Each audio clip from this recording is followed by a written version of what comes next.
बाबा, खाण्याची याची व्यवस्था व्यवस्थित आहे का? हो, जेवायला आता येत आहे गावाकडून? झोपायला कुठं झोपता आता? खाताय रोडवर. रोडवरच? रोडवर बाबा या ठिकाणी झोपतायत. ही अवस्था सर्व मराठा बांधवांची या ठिकाणी आहे. कारण एकीकडे बघितलं जातं, या वेदना आपण तुम्हाला दाखवतोय. डोळ्यात एक आस आहे आरक्षण घेऊन जाण्याची, लेकरांसाठी, नातवांसाठी.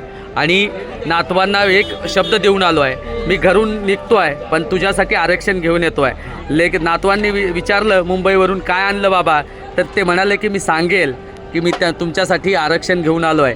1-2 दिवसात मोडणारी वस्तू नाही घेऊन आलो, फाटणारं कपडे घेऊन नाही आलो, तर मी घेऊन आलो आहे पिढ्यानं पिढ्या टिकणारं, तुमचं भविष्य घडवणारं आरक्षण. आणि हे सर्व वेदना आहेत. आणि पाहतो आहे या ठिकाणी हे बाबा जेवत आहेत. एकीकडे पाऊस पडतो आहे आणि पाऊस पडत असताना तुम्हाला मी खाली दाखवतो आहे, बसतासुद्धा येत नाही आहे. आणि ही अवस्था या ठिकाणी मराठा बांधवांची होताना पाहायला मिळते आहे.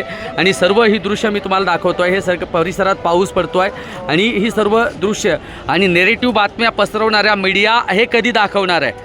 कारण ज्या काही बातम्या चुकीच्या मीडिया पसरवतो आहे, तर हे सत्यसुद्धा दाखवलं गेलं पाहिजे. एवढी वयस्कर माणसं उभ्यानं जेवण करतायत, बसण्याची व्यवस्था नाही आहे, पाणी पडतं आहे वरतून. हे सगळं दाखवण्याची आज मीडियाला कळकळीची विनंती करेल की या बातम्या दाखवणं तुमचं कर्तव्य आहे आमच्या शोषितांचा. कारण ही मुंबई तुम्ही खाता त्या भाकरीवर शेतकऱ्याचं नाव आहे आणि शेतकऱ्याचा घाम गाळल्याशिवाय तुम्हाला अन्न खायला मिळत नाही. आणि नक्कीच आमच्या जीवावरती उभा असलेली ही मुंबई आम्हाला जर इथं दोषी ठरवत असेल, तर नक्कीच याची फळं येत्या काही काळामध्ये तुम्हा सर्वांना भोगावी लागतील. अन्नासाठी त्राह करावं लागेल. जर मराठी शेतकऱ्यांनी विचार केला की मुंबईत अन्नच नाही पाठवायचं, तर तुम्ही खाता आणि काय?